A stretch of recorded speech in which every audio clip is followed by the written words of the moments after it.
एक बार फिर आपकी खिदमत में हाजिर है न्यूज वन से बरह रास्त बरकत रमजान ट्रांसमिशन के साथ। अब चलते हैं उस सेगमेंट की जानिब जिसमें हमारे साथ खल्क खुदा की खिदमत करने वाली एक एनजीओ, एक ऑर्गेनाइजेशन, एक तंजीम, एक इदारा और उनके रिप्रेजेंटेटिव होते हैं और हम जानने की कोशिश करते हैं कि वो अल्लाह उसके रसूल की खुशनुदी के लिए और इंसानों की भलाई और उनके दिलों को खुश करने के लिए जो जज्बे से काम कर रहे हैं उसको किस तरह से अंजाम दे रहे हैं। उन्हें किसी किस्म की परेशानी दिक्कत है और हम उसमें उनकी क्या मदद कर सकते हैं, मुआविन बन सकते हैं, मददगार बन सकते हैं। और यकीनन माह रमजान मुबारक है, एक नेकी का सवाब कई गुना ज्यादा मिलता है। तो इसीलिए हमने रमजान मुबारक की इस महीने में इस ट्रांसमिशन में इस सेगमेंट का नाम रखा है एक नेकी।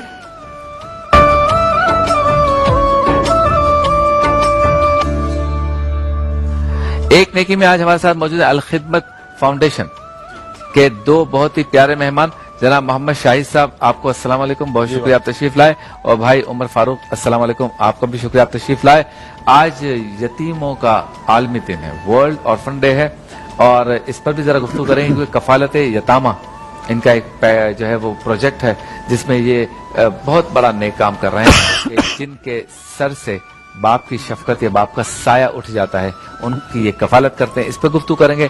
फिर मौजूदा सूरत हाल में कोविड-19 के बाद जो सूरत हाल पैदा हुई है इसमें भी अल खिदमत बहुत बड़ा काम कर रही है। इन दोनों चीजों को साथ लेके चलेंगे और उमूमी तौर पर अल खिदमत के जो शोबा जाते हैं उसका भी तस्करा करेंगे। लेकिन अल खिदमत काम किस तरह करती है मुझसे बेहतर कोई नहीं जानता। मैं इनके साथ रहता हूँ, साथ उठता बैठता हूँ और देखा हुआ है आंखों से और यकीनन आपने भी देखा है। आप भी हर जगह जो है वो सोशल मीडिया के जरिए और प्रिंट मीडिया के जरिए, इलेक्ट्रॉनिक मीडिया के जरिए देखते होंगे कि अल खिदमत किस तरह से काम कर रही है। लेकिन मजीद जानने के लिए पहले देखते हैं इनका एक पैकेज, ताकि समझ में आ जाए, पता चल जाए, हम समझ सके कि ये काम किस तरह करते हैं। आइए देखते हैं।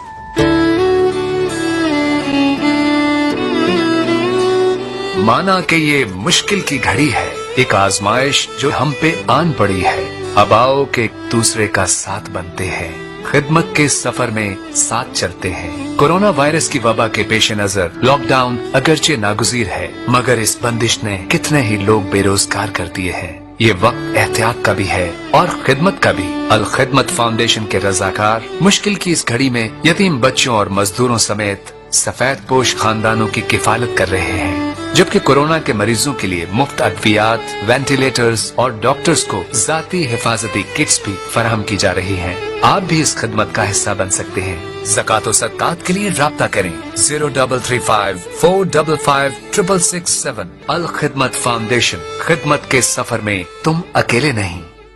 तुम अकेले नहीं, क्या बात है। ये कहना और इस एहसास का समझ लेना, बात कर लेना ही काफी है, बंदे को एक हौसला मिल जाता है कि मैं अकेला नहीं हूँ। बहुत शुक्रिया। अच्छा शाहिद साहब, पहले तो ये बताया खिदमत को वक्त कितना हो गया, टाइम कितना हो गया? तकरीबन पाकिस्तान बनने के कराची में हमने तकरीबन 50s के अंदर हमने काम मेरा भी यही ख्याल है, 4-5 साल के बाद बन गया। जी जी बिल्कुल काम शुरू किया, उसके बाद पूरे पाकिस्तान में हमारा नेटवर्क बन गया माशाल्लाह। तकरीबन 65 साल हो गए माशाल्लाह। अच्छा अब ये बताएं कि बाकी चीजों पे भी हम गुफ्तगू करते हैं। जी जी। ये जो कफालत का मैटर है आपका, जी जी, यतीम, इसका ख्याल कैसे आया? और भी चीजें चल रही हैं तो यतीमों की कफालत, कोई आपने सर्वे किया था, कोई आपके रिसर्चर्स ने कहा था कि इस शोबे में काम कम है, या नजर आ रहा था कि आगे चलकर ये बच्चे जो है बहुत ज्यादा परेशानी का शिकार होंगे और माशरे में कोई मकाम हासिल नहीं कर सकेंगे, इनके लिए कोई ना कोई कफालत का कोई मरकज या कोई ना कोई चीज इनके लिए होनी चाहिए, ऐसा था? देखिए माशरे में बेसिकली अल खिदमत तो 7 एरियाज में काम कर रही है पूरे पाकिस्तान के अंदर। उसमें हमने ज़्यादातर हाईलाइट जो किया वो यतीमों की सरपरस्ती को हमने हाईलाइट इस वजह से किया कि ओवरऑल पाकिस्तान के जो गरीब इलाके हैं उनके अंदर बहुत जो लोग यतीम हो जाते हैं उनके साथ दस्ते शफकत करने वाले लोग काम में हैं। उसकी वजह पाकिस्तान के जो छोटे इलाके हैं वहाँ माशी परेशानी लोगों के साथ ज़्यादा है।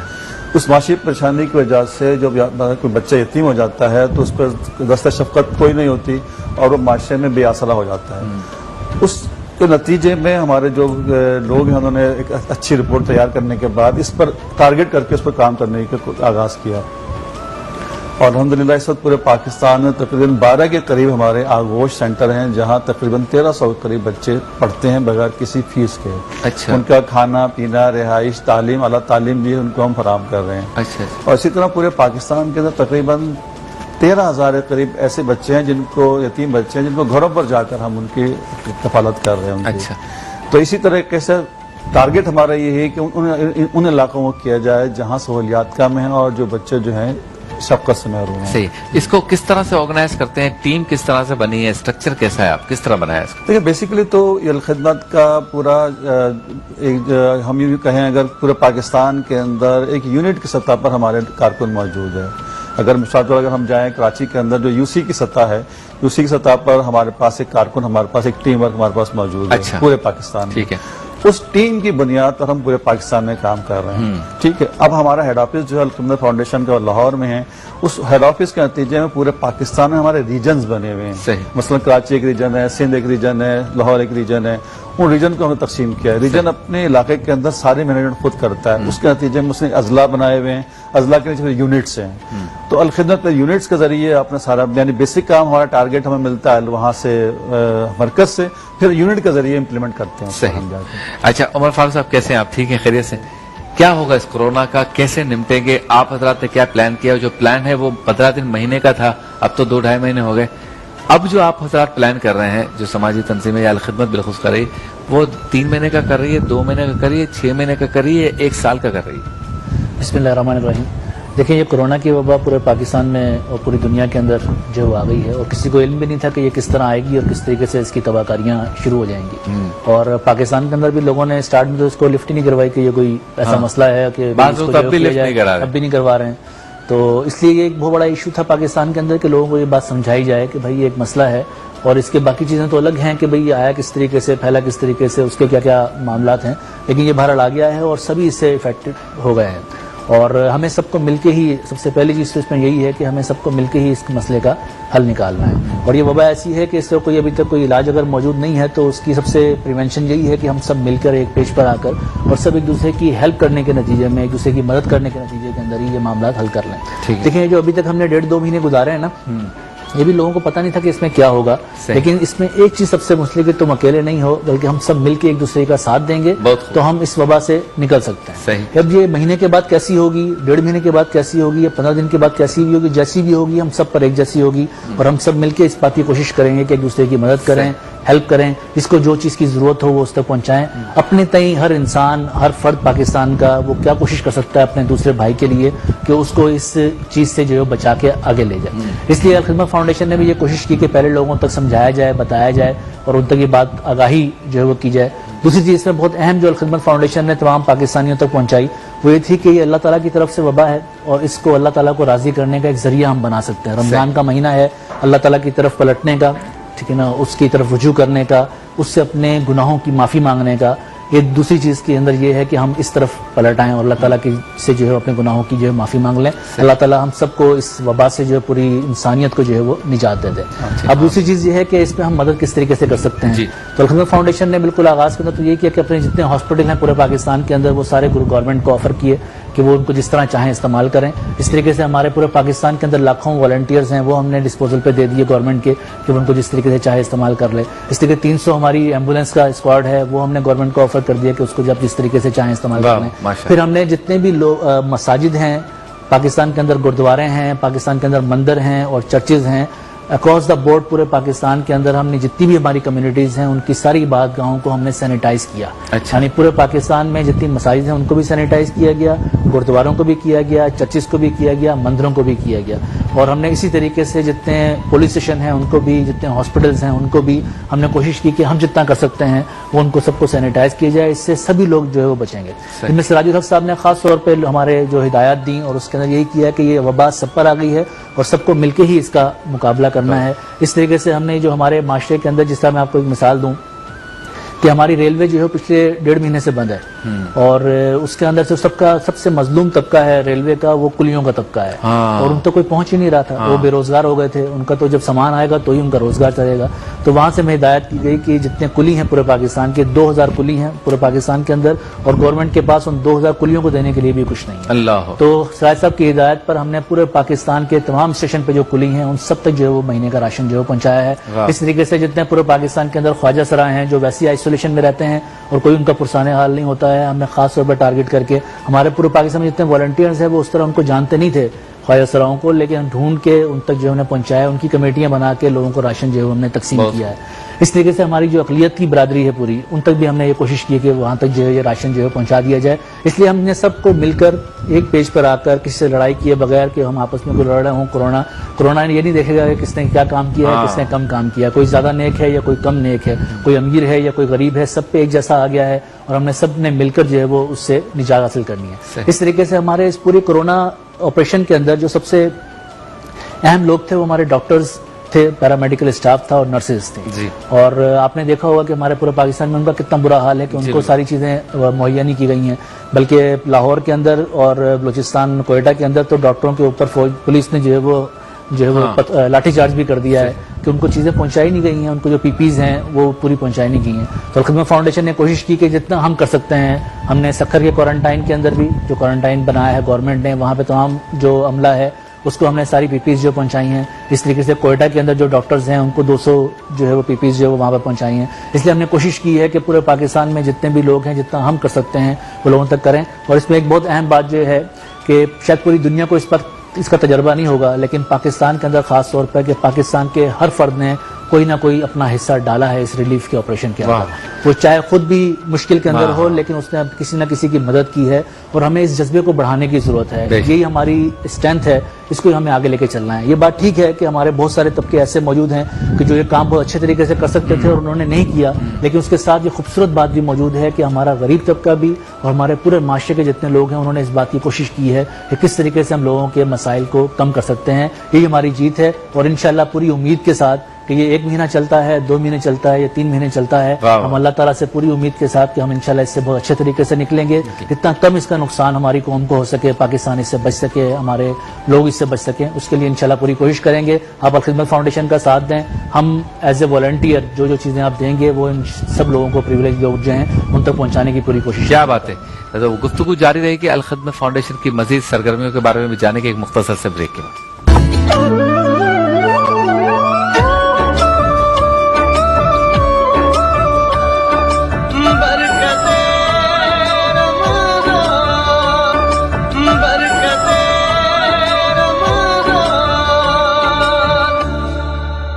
खुश आमदेद एक बार फिर आपकी खिदमत में हाजिर है। एक नेकी सेगमेंट है अल-खिदमत फाउंडेशन के। हमारे 2 बहुत ही प्यारे रफका हमारे साथ हैं, उनसे गुफ्तगू हो रही है। शाहिद साहब ये बताएं बाकी रिलीफ के कामों पे क्या असर पड़ा? आपने कफालत यतामा का पहले बताएं कि रमजान में ज़कात खैरात फितरात का आना कम हुआ है क्योंकि 2-2.5 महीने पहले लोगों ने अपने फंड्स जो है ना वो फलाही इदारों को दे दिए कोरोना के लिए। तो अब जो हर साल फिक्स रमजान में जो आपके लोग थे जो आपको देते थे, उनके ना देने से एक तो ये बताएं कि आपके कफालत प्रोग्राम पे फर्क पड़ा है नहीं, और बाकी शोबों पे कोरोना की वजह से तवज्जो कम हो गई या फंडिंग कम हुई है? नहीं, मजमूई तौर पर तो हमारे जो 7 एरियाज हैं उनके अंदर मजमूई तौर पर फंडिंग हमारी कम हुई है। उसकी वजह कोरोना ही समझ में आती है। तीसरी बात ये है सिर्फ हमारे 2 प्रोग्राम ऐसे हैं, जैसे एजुकेशन के प्रोग्राम हमारा है, उसमें हमारी फंडिंग बिल्कुल इस दफा मौसूल नहीं हुई। अच्छा। इसी तरह पानी का हमारा एक बहुत बड़ा प्रोजेक्ट पूरे सिंध के अंदर चल रहे हैं। उमर भाई हमारे उसके डायरेक्टर हैं पानी के हमारे प्रोजेक्ट तकरीबन सारे रुक से गए हैं। जो प्रोजेक्ट पाइपलाइन में थे वो भी रुक गए सारे के सारे। हुआ ये कि जो भी फंडिंग हमारे पास आनी थी, जो आ रही थी, वो लोगों ने तय करके दी कि इसको कोरोना की रिलीफ में आपने खर्च करना है। लेकिन अल्हम्दुलिल्लाह उसके बावजूद भी हमारी टीम मेहनत कर रही है इस पर और कुछ आहिस्ता आहिस्ता हमें रिलीफ मिलना शुरू हो गया। ज़कात रमजान जब से शुरू हुआ है, कुछ फंडिंग हमारे इस रमजान के हवाले से इसमें आना शुरू हो गई है। खासतौर पर हमारे ऑर्फन केयर प्रोग्राम के अंदर लोगों ने अच्छी फंडिंग देना शुरू की है। इसमें हम लोगों से हमारी अपील ये है कि हमारा एक बच्चे के ऊपर 4,000 रुपए खर्च है, ठीक है, महीने का। ठीक है। तकरीबन 13,000 बच्चे हमारे पाकिस्तान में हमारे पास मौजूद हैं। एक दिन का 4,000 रुपए, तकरीबन 48,000 रुपए एक साल का हमारे एक बच्चे पर खर्च होता है। तो जो भी मुखैर ज़ात है, मेरी उनसे दर्दाना अपील ये है कि कम से कम एक बच्चे का खर्च हमें वो जरूर दें, ताकि हम 13,000 बच्चे हमारे पास मौजूद है, उनको हम बेहतर अंदाज से उनकी तरबियत भी कर सकें और इसमें फिर इजाफा भी कर सकें। अच्छा, ये बताएं, ये बच्चे जो आपके पास हैं, क्या इनकी फैमिली छोड़ के जाती हैं या उनकी रजामंदी होती है कि भले आप ले जाएं इनको, या अगर आपके पास आ भी जाते हैं तो एक सर्टेन पीरियड के बाद फैमिलीज में वो वापस चले जाते हैं? देखो, उसमें 2 तरीक़ेकार है हमारे पास। एक तरीक़ेकार ये है कि बहुत सारे बच्चों को हम उनको फैमिली सपोर्ट के घर पर इमदाद फराहम करते हैं उनको। अच्छा। यानी बेवा जो है, उस बच्चे को हमने तय कर लिया है कि इसको यतीम है, इसको हमने उसके घर पर 4,000 महीना हम उसको भेजते हैं, जो उसकी वालिदा के अकाउंट में चले जाते हैं, जिसकी बुनियाद पर बच्चे की कफालत कर रही होती है। एक शुबा तो ये। फिर हम मिसाल के तौर पर किसी एक जगह हमारे साथ हम जैसे अभी हमारा मरी के अंदर हमारा या हाला के अंदर हमारा ये ऑर्फन केयर हमारा सेंटर बन रहा है, तो आसपास के बच्चों के हम बच्चे तो बहुत ज्यादा हैं, हम तय करते हैं, सिलेक्ट करते हैं कि भाई किस बच्चे को 200 बच्चे हम एक अपने सेंटर में रख सकते हैं मिसाल के तौर पर, तो उस 200 बच्चों को हम सिलेक्ट करना होता है। फिर वालिदैन की इजाजत हमें जरूरी होती है, जब तक वालिदैन इजाजत नहीं देंगे डॉक्यूमेंटेशन होती है। जी बिल्कुल, बाकायदा पूरी डॉक्यूमेंटेशन होती है। उसके बाद फिर वालिदैन को इस बात की इजाजत होती है वहाँ के बच्चे को देख लें अपने आके, यानी वालदा को इस बात की इजाजत है कि बच्चे आगे पोजीशन देख लें। फिर बच्चे की जो तालीम पूरी मुकम्मल होने के बाद उसको किसी अच्छे स्कूल में या अच्छे कॉलेज में जाने के लिए उसकी पूरी मदद फराहम की जाती है उसको। ठीक है। अच्छा उमर फारूक साहब, बाकी शोबों का बताएं। दो तो ये हो गए, और किस किस में काम हो रहा है? देखिए, इसमें जो अलखिदमत फाउंडेशन के शोबे हैं, तो एक कफालत यतामा का खासतौर पर रमज़ान में जो 15 रमज़ान आज आलमी जो यतामा भी है, ऑर्फन डे है, पूरे दुनिया के अंदर लोग जो है वो इस हवाले से मना रहे हैं। इसके साथ साथ जो है हमारा कम्युनिटी सर्विसेज का एक शोबा है, ठीक है ना, जो हम ये सर्विस कर रहे हैं, राशन वगैरह भी जा रहा है कम्युनिटी सर्विसेज के अंदर। ये मस्जिद लेवल पर है, बिल्कुल नीचे जाके यूसी काउंसलर के लेवल पे जाकर लोगों के घरों तक जो है डेटा किस तरह बनाते हैं आप? देखिए, जो हमारा राशन अभी तक जा रहा है, तकरीबन हम कोई 40-50 लाख घरों तक राशन पहुंचा चुके हैं। और उसमें जो है वो सबसे पहले हमारा, जिस तरह बताया कि हमारे नीचे यूसी लेवल के ऊपर भी लोग हमारे मौजूद हैं, वॉलंटियर्स हमारे मौजूद हैं, तो वो जिसको भी राशन जा रहा है उसका हमारे पास डेटा मौजूद है, उसका मोबाइल नंबर मौजूद है, उसका शनाख्ती कार्ड मौजूद है। और क्योंकि हमारे वॉलंटियर वहीं पे रहते हैं, उन्हीं इलाकों के अंदर रहते हैं, तो उनको पता होता है कौन सा फर्द कितना जरूरतमंद है, तो उस तक जो हम पहुंचा देते हैं। उसके अलावा भी लोग, जिस तरह आप भी हैं, या कोई भी फर्द हमें कहता है कि यार ये इसका है तो मामला, तो हम फौरन अपने उस यूनिट को भेज देते हैं और वो उसका मालूमात करके, वेरिफिकेशन करके, उसकी शनाख्ती कार्ड की कॉपी लेकर उसको जो है वो राशन जो है पहुंचा जाता है। इसलिए कम्युनिटी सर्विसेज है, जिससे मुख्तलिफ काम हमारे होते हैं। इस तरीके से हमारा एक शोबा हेल्थ का है, जिससे हमारे हॉस्पिटल चल रहे हैं। इसमें आपको बताया कि 48 से करीब हमारे पूरे पाकिस्तान में बड़े हॉस्पिटल हैं, कि जो हमने कोरोना सेंटर आइसोलेशन के लिए गवर्नमेंट को ऑफर कर दिए थे। इसलिए छोटी डिस्पेंसरीज हैं, बाकी चीज़ें हैं जो हेल्थ के शोबे के अंदर हमारी जो है चल रही होती हैं। इसलिए एजुकेशन का बहुत बड़ा एक शोबा है, और उसके अंदर मुख्तलिफ स्कूल्स भी हैं। और जिस तरह बताया है कि यतीम बच्चों के लिए हमारे जो आगोश होम्स हैं, जिसके अंदर बच्चे आके रहते हैं, वो भी इसके अंदर शामिल हैं। इस तरीके थरपारकर के अंदर हमारे कोई 15 के करीब स्कूल हैं, जिसे हम चौनरा स्कूल कहते हैं। अच्छा। और वो एक स्कूल का खर्चा तकरीबन 2.5 लाख रुपए है साल का। अच्छा। और उसके अंदर जो है वो एक बिल्कुल ऐसी आबादी के अंदर कि जहाँ पे कोई भी चीज़ मौजूद नहीं है और कुछ घर हैं, तो एक ही कमरे के अंदर तकरीबन कोई 40-50 बच्चे उसके अंदर होते हैं, और मुख्तलिफ क्लासेस के होते हैं, और एक साथ ही तालीम हासिल कर रहे होते हैं। तो ये एक हमारा एजुकेशन का बहुत बड़ा शोबा है, और उसके अंदर जारी बात है कि फंड की भी जरूरत होती है, और उससे मुतासिर भी हम इस कोरोना की वजह से हुए हैं। एक हमारा और शोबा है रोजगार का, ठीक है, इससे हम रोजगार भी मुहैया करते हैं, और उसका हमारा नाम है मवाखात के नाम से हम ये करते हैं। मवाखात बेसिकली जब हिजरत करके अल्लाह के नबी करीम सल्लल्लाहु अलैहि वसल्लम मदीने आए थे, तो उन्होंने मवाखात का शोबा कायम किया था। तो हमने उसी पैटर्न के अंदर ये मवाखात का शोबा कायम किया है कि अपने जो हमारे मुसलमान भाई हैं उनकी किस तरीके से जरूरियात जो है वो पूरी की जाए। उसके लिए हम जो है वो माइक्रो फाइनेंसिंग करते हैं, और छोटे कर्जे जो है वो देते हैं जो गैर सूदी होते हैं, और वो गैर सूदी कर्जे उन्होंने 1 साल के अंदर वापस करने होते हैं। बहुत बड़ी तादाद है जो ये करती है, और ये आपको बताऊं कि ये मवाखात का शुबा इस पूरी दुनिया के अंदर वाहिद हमारा ये एक्सपीरियंस है कि जिसके अंदर गैर सूदी कर्जा दिया जाता है, और उसके नतीजे में 97% लोग वो कर्जा वापस कर रहे हैं। ये पाकिस्तानी पूरी कौम जिसके बारे में लोग कहते हैं कि करप्ट है, उसने ये 97% कर्ज वापस किया है। बल्कि वापस करने के बाद ये और लोगों के लिए वो फंड देने के लिए भी तैयार हो जाते हैं, जो छोटा दिन महीने के अंदर 50 रुपए, 100 रुपए, 200 रुपए जरूरत भी ज्यादा है। तो इसलिए हम ये भी हमारा एक शोबा है कि जिसके अंदर हम लोगों काम कर रहे हैं, और ये बहुत मवाखात का जो हमारा शोबा है, यानी कि ये ऐसा एक्सपीरियंस है कि जो शायद पूरी दुनिया के लिए बिल्कुल नया है, कि जो पूरी दुनिया में कहीं पे माइक्रो फाइनेंसिंग बगैर इंटरेस्ट के नहीं हो रही। यानी पाकिस्तानी गवर्नमेंट भी 9% इंटरेस्ट पे आ गई है 14% से, लेकिन ये हमारे मवाखात का शोबा 0% का है। आप उससे कर्ज लें, अपना कारोबार चलाएं, अपना घर चलाएं, और पूरे साल के अंदर किस्तों में जो पैसा वापस कर दें। और बहुत सारे लोग हैं जो किस्तों में पैसा वापस करने के बाद हमारे डोनर भी बन जाते हैं। बहुत खूब। तो आप दोनों, आपका शुक्रिया, आप तशरीफ लाए, और आप दोनों की तरफ से मैं अपील करता हूं कि आप रमजान मुबारक में अपने खैरात, फितरात, अतियात, ज़कात जो भी दीगर इदारों को देते हैं, सारे इदारे अच्छा काम कर रहे हैं, लेकिन ये देख कर दें कि जिसको आप अपनी रकम दे रहे हैं, अपना माल दे रहे हैं, अपनी ज़कात, खैरात, फितरात, अतियात दे रहे हैं, वो किन किन शोबों में किस तरह से आपके पैसों का सही इस्तेमाल कर रहा है। और नजर आने वाला काम दरअसल आपके एतमाद का मजहर होता है। ये 65 साल पुराना इदारा है।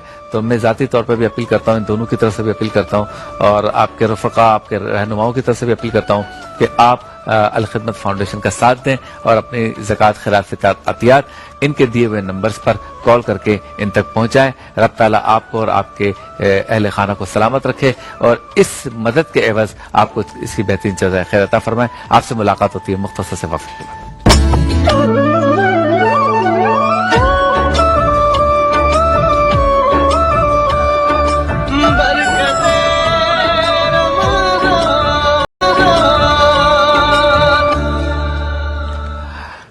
खुश आमदीद एक बार फिर आपकी खिदमत में हाजिर हैं न्यूज वन से बरह रास्त बरकत रमजान नशरियात के साथ। और वक्फे पर जाने से पहले हमारे साथ जो है वो खल्के खुदा की खिदमत करने वाली एक एनजीओ थी अल खिदमत फाउंडेशन, उनसे हमने गुफ्तगू की और इससे पहले हमने एहतियात लाजिम है में आपके सामने हकीम शाह नजीर साहब ने बहुत ही खूबसूरत तरीके से इस बात को डिफाइन किया कि जो बच्चे कमजोर होते हैं, बच्चे हैं बच्चियां, उनको परेशान होने की जरूरत नहीं है और एक हर्बल नुस्खा उन्होंने बताया जिसका कोई नुकसान नहीं है और इस तरह से वो अपनी सेहत को ठीक रख सकते हैं या ठीक कर सकते हैं। और इससे पहले हमने गुफ्तगू की थी हमारे ताजिर रहनुमा भाई जमील पराचा से और उनके मसाइल जानने की कोशिश की थी और नजर ये आता है कि अब ताजिरों के मसाइल किसी न किसी जगह हल होने जा रहे हैं। गो के काफी लेट हो गया और सब की नीयतें बहुत अच्छी हैं, सब चाहते हैं कि मसाइल हल हो, लेकिन चूंकि एक तो सेहत का मामला इसलिए एहतियात बहुत ज्यादा हो रही थी और दूसरी तरफ जो है वो ताजिर इसलिए परेशान थे कि उनके माली मामलात जो है वो बहुत ज्यादा नुकसान दे रहे थे उन्हें और अहले खाना के अखराजात, घर के अखराजात और खुद ऑफिस और दफ्तरों के और घरों के अखराजात भी यकीनन पूरे करना बहुत मुश्किल हो रहे थे। इसके अलावा आज हमने गुफ्तगू की इस मसले पर भी कि हमारे यहाँ माशरती तौर पर एक मसला बहुत ज्यादा आम हो गया कि जब शादी का मौका आता है तो बच्चे या बच्चियां ये जिद करते हैं कि हम अपनी पसंद से करेंगे, वालिदैन कहते हैं अपनी पसंद से करेंगे। तो रास्ता इसका यही हमने निकाला और इसी पे गुफ्तगू की। आप हज़रात के टेलीफोन कॉल्स भी थी कि ज्यादा सख्ती के बजाय एक दूसरे को कायल करके इस सूरत हाल का हल निकाला जाए, क्योंकि बच्चों के लिए भी ये अच्छी बात नहीं है कि वो छुप कर शादी करें, छुप कर निकाह करें। ये नाराजगी फिर एक दो दिन की नहीं है, कई सालों तक फिर साथ निभाना है और माँ बाप की मर्जी के बगैर की जाने वाली शादी देर पा नहीं होती और जिम्मेदारी भी फिर लड़के और लड़की पे आ जाती है। इसी तरह से वालिदैन के लिए भी यही मशवरा है हमारे बुजुर्गों का, उलमाए कराम का, और आप हजरात ने भी इसकी तौसीक फरमाई कि वो भी ज्यादा जिद और सख्ती का मुजाहरा ना करें। अगर 19-20 का फर्क हो तो बच्चों की खुशी में खुशी को तलाश करें और मिलजुल कर इस तरह के रिश्तों को एक छतरी फराम करें और कोशिश करें कि लड़ाई झगड़े और नाराजगियों के बजाय खुशी के साथ सारे फैसले हों। चलते हैं ब्रेक की जानिब। ब्रेक के बाद जब वापस लौटेंगे तो हमारे साथ होंगे अल्लामा सैयद मुजफ्फर शाह साहब, अल्लामा निसाल उजागर साहब, सना खान रसूल भी साथ होंगे और सेगमेंट होगा बस में इल्म अकीदत। आपसे मुलाकात होती है मुख्तसर से वक्फे के बाद।